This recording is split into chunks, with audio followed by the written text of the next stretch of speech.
Hi friends, నమస్తే. ఎలాగున్నారండి? అందరూ బాగున్నారా? Welcome back to my channel. నేను వీడియో పెట్టి దగ్గర దగ్గర ఒక 7 డేస్ అయితే అయిపోయింది కదా. ఓకేనా ఫ్రెండ్స్, ఈరోజు నేను వీడియోలో ఏం చేస్తున్నానంటే ఇన్స్టెంట్ జున్ను అయితే నేను తయారు చేస్తున్నానండి.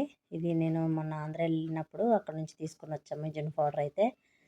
ఓకేనా ఫ్రెండ్స్, ఇది ఒక 100 గ్రామ్స్ జున్ను పౌడర్ అండి. దీనికి ఒక హాఫ్ లీటర్ మిల్క్ అయితే సరిపోతుంది. చూసారు కదా, మీలో చాలామందికి జున్ను తయారు చేయడం అయితే వచ్చే ఉంటుంది, కానీ ఇది నా స్టైల్లో నేను చేస్తున్నాను ఫ్రెండ్స్. చూడండి, చూసి మీరు కూడా ఒకసారి ట్రై చేయండి ఫ్రెండ్స్, మీకు ఎవరికైనా జున్ను చేయడం రాకపోతే.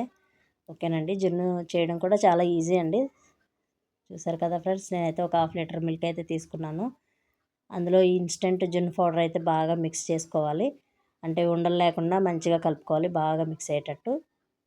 చూసారు కదా, వీడియోలో చూపిస్తున్నట్టు మొత్తం పౌడర్ అంతా వేసుకొని బాగా మిక్స్ చేసుకోవాలి. మిక్స్ చేసుకున్న తర్వాత మనం ఇందులోని కొద్దిగా యాలకులు, అలాగే కొంచెం మిరియాలు అయితే నేను పౌడర్ చేసుకుని పెట్టుకున్నానండి. చూసారు కదండి, మిరియాలు ఎంత ఎక్కువ వేసుకుంటే జున్ను అంత టేస్టీగా ఉంటుందండి. ఓకేనా ఫ్రెండ్స్, చూసారు కదా, ఇందులో అయితే నేను మంచిగా కలిపేశాను. నీకు హాఫ్ లీటర్ మిల్క్కి మనకి కరెక్ట్గా ఒక కప్పు బెల్లం అయితే సరిపోతుందండి. నేను బెల్లంతో అయితే తయారు చేస్తున్నాను. మనం ఇందులో షుగర్ కూడా వేసుకోవచ్చు. ఇష్టమున్న వాళ్ళు షుగర్ వేసుకోవచ్చు, లేదా బెల్లం కూడా వేసుకోవచ్చు. నేనైతే బెల్లంతో తయారు చేస్తున్నానండి. ఓకేనా ఫ్రెండ్స్, చూసారు కదా, మనం ఇందులో జున్ను పౌడరు, అలాగే బెల్లం మిల్క్లో వేసుకోవాలి. అలాగే ఇలాచీ పౌడర్ కూడా వేసుకోవాలి. ఒక చిన్న స్పూన్ ఇలాచీ పౌడర్ వేసానండి నేను. అలాగే ఒక 10 వరకు మిరియాలు తీసుకొని వాటిని పౌడర్ చేసుకొని బాగా మిక్స్ చేసుకోవాలి. ఈ బెల్లము, మిరియాలు, అలాగే మనం వేసిన మిల్క్ పౌడరు, అదేనండి జున్ను పౌడరు, బాగా మిక్స్ అయ్యేటట్టు బాగా మిక్స్ చేసుకుని కలుపుకోవాలండి. కలుపుకున్న తర్వాత మనం ఒక వెడల్పాటి గిన్నె అయితే తీసుకోవాలి. చూసారు కదా, ఇంత వెడల్పుగా ఉండాలి గిన్నె. ఇందులోనే మనం కొద్దిగా వాటర్ అయితే వేసుకోవాలి. అంటే ఇప్పుడు మనం స్టీమ్ చేస్తున్నామండి, దీన్ని మనం ఆవిరి పైన ఉడకబెడతాం అన్నమాట ఈ పాలు అనేవి. చూసారు కదా, ఇలాగా మన గిన్నెలో వాటర్ వేసుకొని మనం మిక్స్ చేసుకుని ఉంచుకున్నాం కదా పాలు మిశ్రమం ఏదైతే ఉందో దాన్ని ఇందులో పెట్టుకోవాలి గిన్నెని. చూసారు కదా ఫ్రెండ్స్, నేను వీడియోలో చూపిస్తున్నట్టుగా మీరైతే గిన్నెని ఇందులో పెట్టుకోవాలి. పెట్టుకున్న తర్వాత దానిపైన మనం మూత పెట్టుకోవాలి. అలాగే మళ్ళీ ఈ గిన్నె పైన కూడా మనం ఆవిరి బయటకు వెళ్ళిపోకుండా ఒక మూత పెట్టుకోవాలి. దానికి సరిపడంత మూత పెట్టుకోవాలి స్టవ్ ఆన్ చేసుకుని. చూసారు కదా ఫ్రెండ్స్, ఈ మూత కూడా మనం కరెక్ట్గా దానికి సెట్ అయ్యేంత మూత పెట్టాలండి. అంటే ఆవిరి బయటికి రాకుండా. ఇందులో మనం కుక్కర్లో కూడా పెట్టుకోవచ్చు, కానీ కుక్కర్లో అంటే మనం విజిల్స్ ఇస్తాం కదండి, అది ఒక ఏమవుతుంది, ఆ విజిల్స్ ఇవ్వడం వల్ల ఏంటంటే పేలిపోవచ్చు.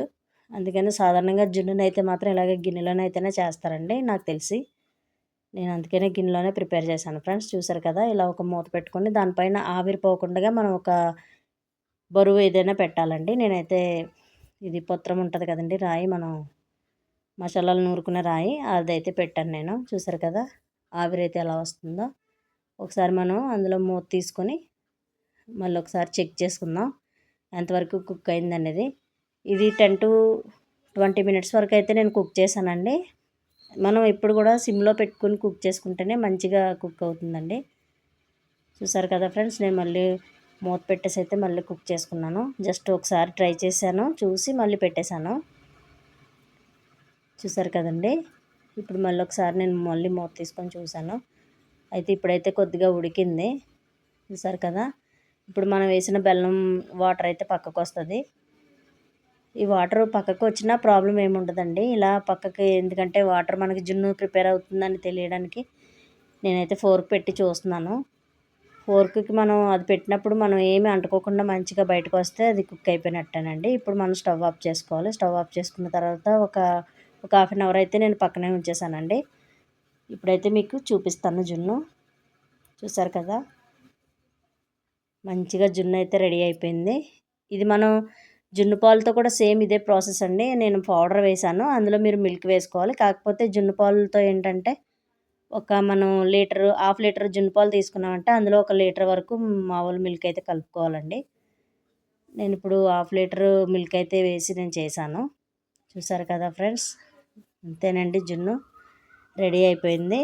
ఇది మనం ఇలా తినేదానికన్నా కొంచెం మనం ఫ్రిడ్జ్లో పెట్టుకొని చల్లగా అయిన తర్వాత తింటే మాత్రం దీని టేస్ట్ చాలా చాలా బాగుంటుందండి. ఒక్కసారి మీరు కూడా ఎవరైనా మీకు జున్ను చేయడం రాకపోతే ట్రై చేయండి ఫ్రెండ్స్. ఇది నేను జున్ను మిశ్రమం అయితే నేను ఆంధ్ర వెళ్ళినప్పుడైతే తీసుకున్నాను ఫ్రెండ్స్.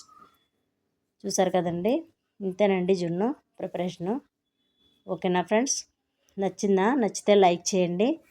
నా వీడియో చూసి మీకు నచ్చితే like, share and comment friends. ఓకేనండి, ఇంతేనండి వీడియో.